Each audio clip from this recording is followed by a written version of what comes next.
तो वहीं गुजरात के राजकोट में गेमिंग जोन अग्निकांड का एक और आरोपी गिरफ्तार हुआ है और पुलिस ने गोंडल के रहने वाले राहुल राठौर के नाम से एक आरोपी को गिरफ्तार किया है और इस मामले में ये तीसरी गिरफ्तारी है। और इससे पहले नितिन जैन और युवराज सिंह को गिरफ्तार किया गया था, जो टीआरपी गेमिंग जोन के संचालक हैं।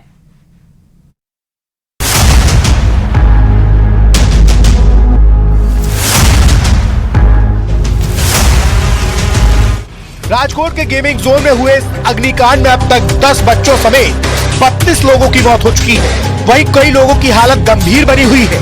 हादसे के पीछे कई तरह की लापरवाही सामने आई, जिसके बाद पुलिस ने गेमिंग जोन के मालिक और मैनेजर को गिरफ्तार कर लिया। वहीं अन्य आरोपियों की गिरफ्तारी के लिए स्पेशल टीम बनाई गई। पुलिस का दावा है कि अगले कुछ घंटे में सभी आरोपी सलाखों के पीछे होंगे।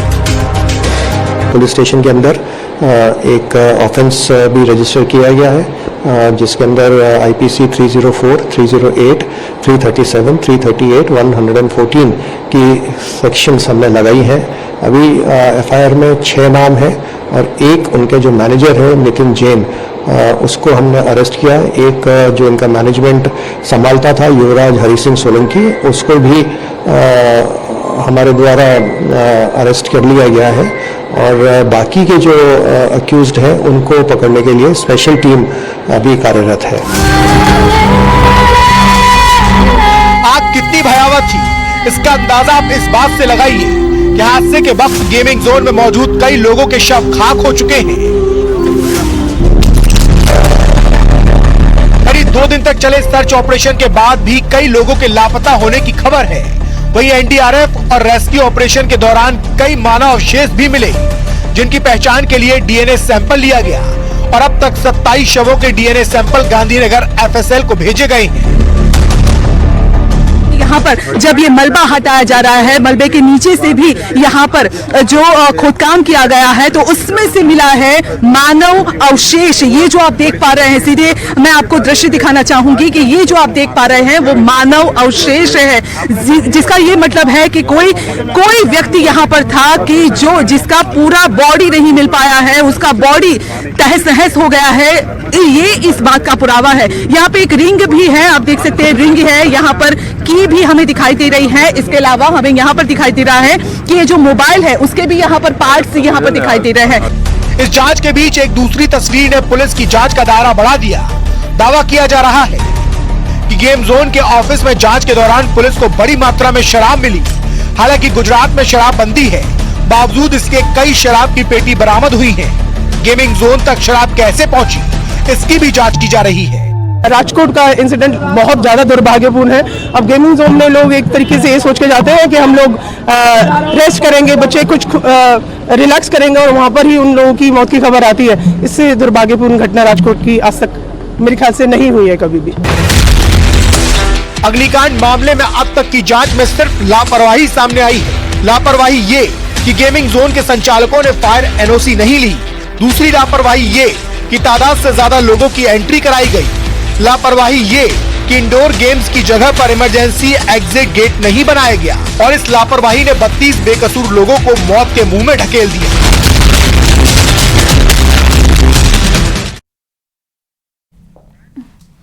तो वहीं दिल्ली के विवेक विहार में बेबी केयर सेंटर अग्निकांड में पुलिस की शुरुआती जांच में पता चला है कि बेबी केयर सेंटर में अग्निशमन की व्यवस्था सही नहीं थी और अस्पताल में परमिशन से अधिक बेड लगाए गए थे। शुरुआती जांच में अभी तक यही पाया गया है कि आग लगने का कारण शॉर्ट सर्किट है।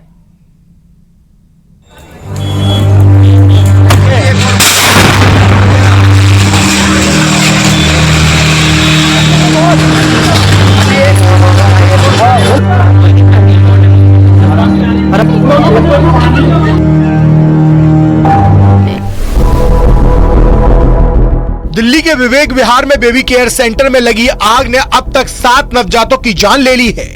लापरवाही के आरोप में पुलिस ने बेबी केयर सेंटर के मालिक डॉक्टर नवीन और ड्यूटी पर तैनात डॉक्टर आकाश को गिरफ्तार कर लिया है, जिन्होंने नियमों को ताक पर रखकर बेबी केयर सेंटर को पैसा कमाने का अड्डा बना लिया था। आरोपियों पर धारा 304 के तहत केस दर्ज किया गया है। डॉक्टर आकाश वही शख्स है जो हादसे के वक्त ड्यूटी पर तैनात था।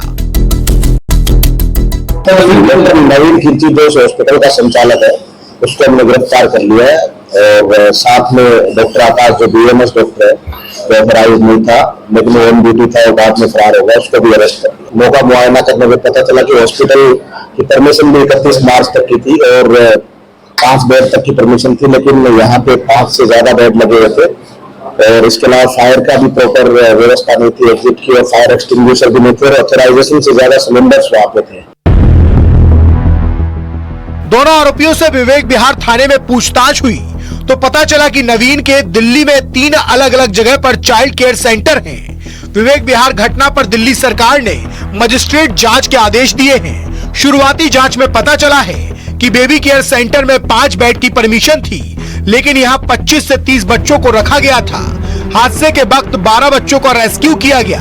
5 बेड के हिसाब से यहाँ ऑक्सीजन के उतने ही सिलेंडर होने चाहिए थे, लेकिन हादसे के वक्त यहाँ 32 ऑक्सीजन सिलेंडर मिले। बेबी केयर सेंटर का लाइसेंस 31 मार्च को खत्म हो गया था, यानी अवैध तरीके से पिछले करीब 2 महीने से बेबी केयर सेंटर चल रहा था।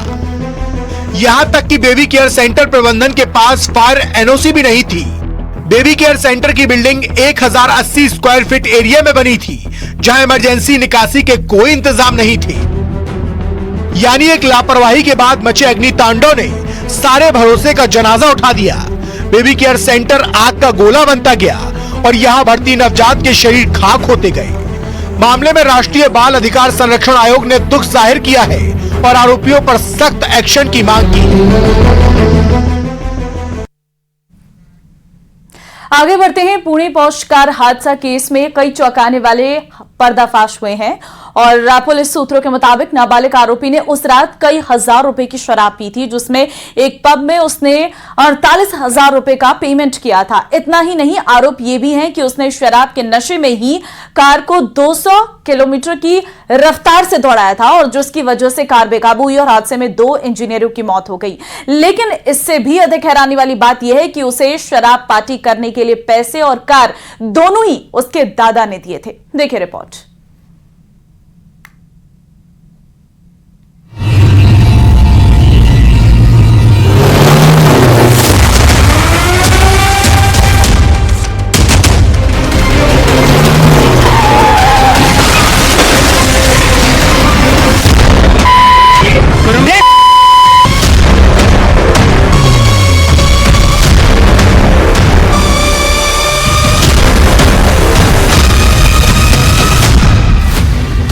पुणे के ड्रंक एंड ड्राइव केस में हो रहे खुलासों से एक बार फिर ये साफ हो गया है कि सिस्टम बिकता है, खरीदने वाले के पास पैसा होना चाहिए।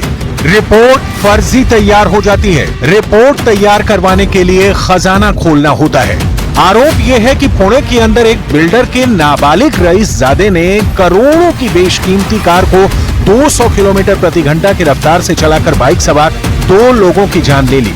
लेकिन क्योंकि रईसजादे का पिता एक रसूखदार बिल्डर है और उसके पास अकूत पैसा है, इसलिए उसने अपने रईसजादे बेटे को बचाने के लिए अपना खजाना खोल दिया और इसका एक एक सबूत अब देश की जनता के सामने आना शुरू हो चुका है। इस मामले में बहुत बड़ा पर्दाफाश ये हुआ है कि नाबालिग रईसजादे को बचाने के लिए ब्लड सैंपल ही बदलवा दिया गया। इस फर्जी ब्लड सैंपल की रिपोर्ट के आधार पर ही नाबालिग रईसजादे को जमानत मिल गई थी। लेकिन अब जानकारी ये सामने आ रही है कि ब्लड सैंपल बदलने के लिए नाबालिग के परिवार ने 2 डॉक्टरों को रिश्वत दी थी। आरोपी के रिश्तेदार ने पैसे का लालच दिया था, जिसके बाद आरोपी के ब्लड सैंपल से छेड़छाड़ कर दी गई। औंध का सैंपल एक करेक्ट व्यक्ति का सैंपल था, परंतु जो ससून हॉस्पिटल ने सुबह में जो सैंपल फोरेंसिक को भेजा था वो सैंपल किसी और व्यक्ति का था। मतलब कि ये सैंपल रिप्लेस किया गया है, ऐसी बात कल फोरेंसिक रिपोर्ट प्राप्त होने के बाद समझ में आई। इसके बाद जो डॉक्टर हैं जिन्होंने सील करके ये रिपोर्ट फोरेंसिक को भेजी थी, उनको कल हमने डिटेन किया था। उनके प्राथमिक तपास में ये बात सामने आई कि उन्होंने जुवेनाइल एक्यूज्ड का सैंपल लिया था, लेकिन उसने उसको डस्टबिन में फेंका था। इस पूरे मामले में ब्लड सैंपल की रिपोर्ट बहुत महत्वपूर्ण है, क्योंकि ये अनियंत्रित कार ड्राइविंग का मामला है। ऐसे मामलों में पुलिस खून की जांच करवाती है। इससे ये पता चल जाता है कि खून में अल्कोहल मिला या नहीं, आरोपी ने शराब पी है या नहीं। अगर शराब के नशे में ड्राइविंग साबित होती है तो इससे जांच में आरोपी के खिलाफ पुख्ता सबूत मिल जाता है। लेकिन केस को कमजोर करने के लिए ही नाबालिग रईसजादे के परिवार ने डॉक्टरों को रिश्वत देकर रिपोर्ट ही बदलवा दी।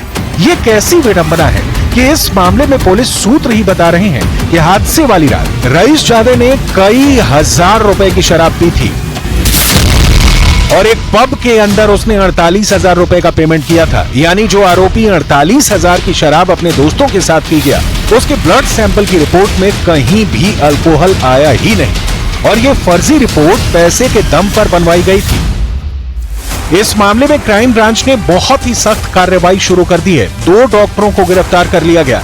एक का नाम डॉक्टर अजय तावड़े और दूसरे का नाम हरि हरनोर है। ये दोनों ही ससून अस्पताल में फॉरेंसिक लैब के हेड हैं। पुलिस ने पूछताछ के बाद इनको गिरफ्तार कर लिया है। पुणे का मामला ये साफ करता है कि आजादी के 70 साल बीत जाने के बाद भी गरीब के लिए पुलिस थाने और अदालत की चौखट पर जाकर इंसाफ हासिल करना कितना कठिन है।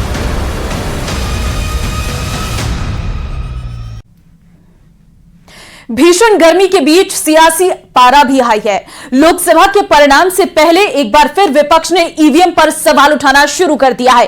पूर्व केंद्रीय मंत्री कपिल सिब्बल का दावा है कि दुनिया की ऐसी कोई मशीन नहीं है जिससे छेड़छाड़ नहीं हो सकती है और कांग्रेस सिब्बल ने के इस दावे का समर्थन कर रही है। दूसरी तरफ बीजेपी ने ईवीएम पर उठ रहे सवाल को दुर्भाग्यपूर्ण बताया है। दुनिया में कोई ऐसी मशीन नहीं है that cannot be tampered. कि ईवीएम पे भरोसा नहीं किया जा सकता है। क्या ये लोकतांत्रिक प्रक्रिया में दखलंदाज नहीं कर रहे? लोकसभा चुनाव में 7वें चरण की वोटिंग से पहले ईवीएम पर एक बार फिर विवाद शुरू हो गया है। 4 जून को जनादेश सामने आने वाला है, लेकिन विपक्ष ने अभी से ईवीएम को कोसना शुरू कर दिया है। पूर्व केंद्रीय मंत्री और वर्तमान राज्यसभा सांसद कपिल सिब्बल का आरोप है कि दुनिया में कोई भी ऐसी मशीन नहीं है जिसके साथ छेड़छाड़ नहीं की जा सकती। सिब्बल का दावा है कि हर मशीन के साथ छेड़छाड़ हो सकती है। Lot of people who are saying that these machines are possibly tampered, right? So we want to make sure that there is no possibility of tampering. That's all, nothing more than that. We are not saying that they are tampered. We are not saying that they are not tampered. But any machine can be tampered. ये तो है नहीं, दुनिया में कोई ऐसी machine नहीं है that cannot be tampered. पूर्व केंद्रीय मंत्री कपिल सिब्बल के इस बयान के बाद ईवीएम की विश्वसनीयता को लेकर एक बार फिर सवाल खड़े किए जा रहे हैं। कांग्रेस नेता राशिद अलवी का कहना है कि ईवीएम के साथ छेड़छाड़ हो सकती है। वहीं बीजेपी कांग्रेस और कपिल सिब्बल के आरोपों को सिरे से खारिज करती नजर आ रही है। मेरा मानना है कि देश के अंदर चुनाव बैलेट पेपर से होना चाहिए। ईवीएम नाकाबिले भरोसा है, टेम्पर्ड किया जा सकता है, उसकी बहुत सारी मिसालें मौजूद हैं। ईवीएम के जरिए दुनिया के अंदर कहीं चुनाव नहीं होता, ना अमेरिका के अंदर होता है, ना इंग्लैंड में होता है, ना जापान में होता है। हिंदुस्तान के अंदर ईवीएम से होता है और इसका हमको बहुत तल्ख तजर्बा है। चुनाव के चलते ईवीएम के ऊपर में प्रश्न उठाते जाते हैं। ये कहना कि हम प्रश्न नहीं उठा रहे लेकिन मशीन में गड़बड़ हो सकती है, ये तो प्रश्न उठाना ही है। यही नेता कोर्ट के सामने भी जाते हैं, कोर्ट ने आज तक इन बातों को स्वीकारा नहीं। यही नेता ईवीएम के माध्यम से जो चुनाव होते हैं उससे चुने जाते, जीतते भी हैं, तब ईवीएम को गलत नहीं मानते। तो इस प्रकार के प्रश्न उठाकर चाहे इस रूप से या दूसरे रूप से, क्या ये लोकतांत्रिक प्रक्रिया में दखलंदाज नहीं कर रहे? ईवीएम की विश्वसनीयता पर सवाल खड़े करने का यह पहला मामला नहीं है।